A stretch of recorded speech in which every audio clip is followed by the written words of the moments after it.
Welcome my dear drones, and welcome to another review. Today I'll be reviewing the wonderful masterpiece which is known as Sword Art Online!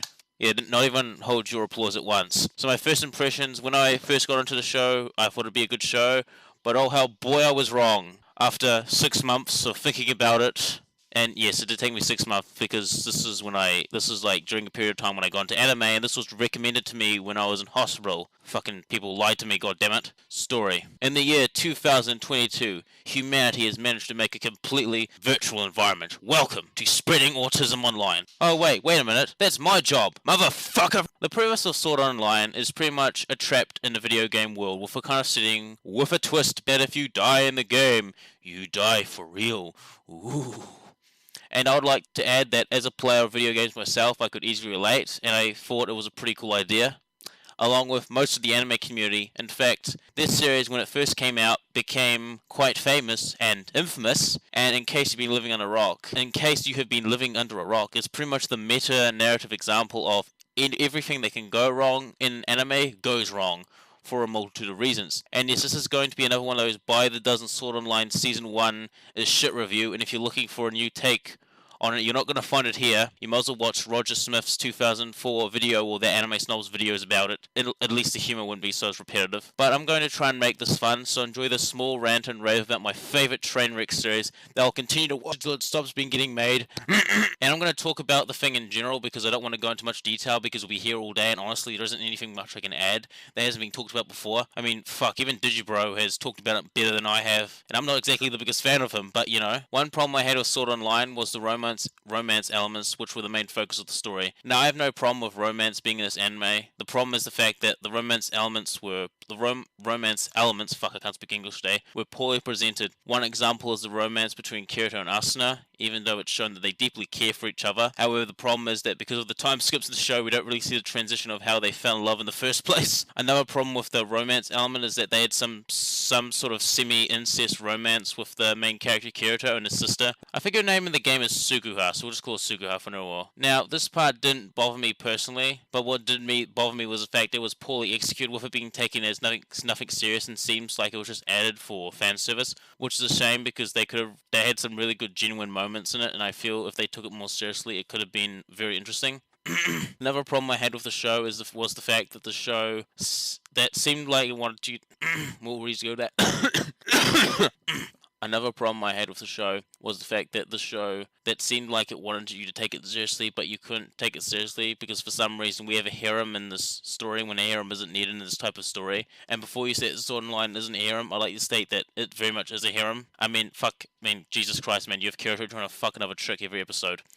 A negative is also the fact they try and add some like video game to real life philosophy to make you take it more seriously and make it seem more deep and mature than it actually is. And while I was listening to this so-called philosophy, I was just wondering to myself what was the actual point of this, because when shows in general have some sort of deep meaning that they want to tell you, they usually have some sort of point. Like, for example, for a show that has some deep meaning, would probably be something like Death Note and Ergo Proxy, and they pretty much told you their point fairly quickly if you were paying attention. Now, the next thing I'd like to talk about is the narrative of Sword Art Online. The storyline pretty much time skips all over the place, and it never shows you what is happening the outside world while these people are trapped in the video game, because where's the military? Where's the government? Where are people trying to get them out of this game? It's just like, well, you guys are trapped in a game, good luck, fuck you guys, peace out. Another thing I had a problem with is that despite this somewhat being a survival game, we really don't see much of the survival aspect of the story. We don't see many people die, and the show usually only implies that people have died. It's like watching in the news and hearing that people have died in some sort of massive big fire or a terrorist attack, Allahu Akbar, in a different country, and eventually you've just reached the point where you just don't give a fuck because you've just heard it all before, and it's just like, yeah, seen it all, heard it all, don't care. Bottom line, this is the series that drops the ball on everything, and if it gets better or worse as it continues, as the story goes on, well, you have to find out my thoughts on it later with the Season 2 review, the movie, and the Season 3 review whenever I get around to it.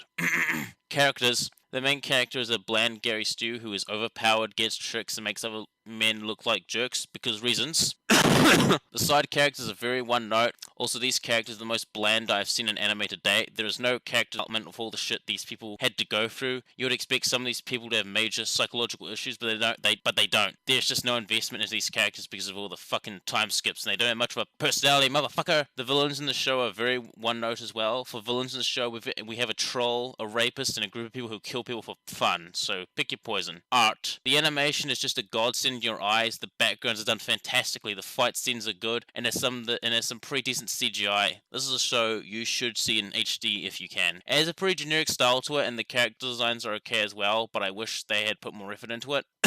Sound. I like the first opening song of Sword Online. The endings and the second OP I don't give a fuck about in the slightest. The OST is great. I could listen to the soundtrack for hours. The OST was done by Yuki Kaja, who has also done the OST for Fate Zero and a bunch of other things, which I probably mentioned in later reviews. The voice acting for both sub and dub were decent as well, but I'd recommend the dub, and I'd also recommend the abridged series because that's pretty good, because they give Kirito more of a personality.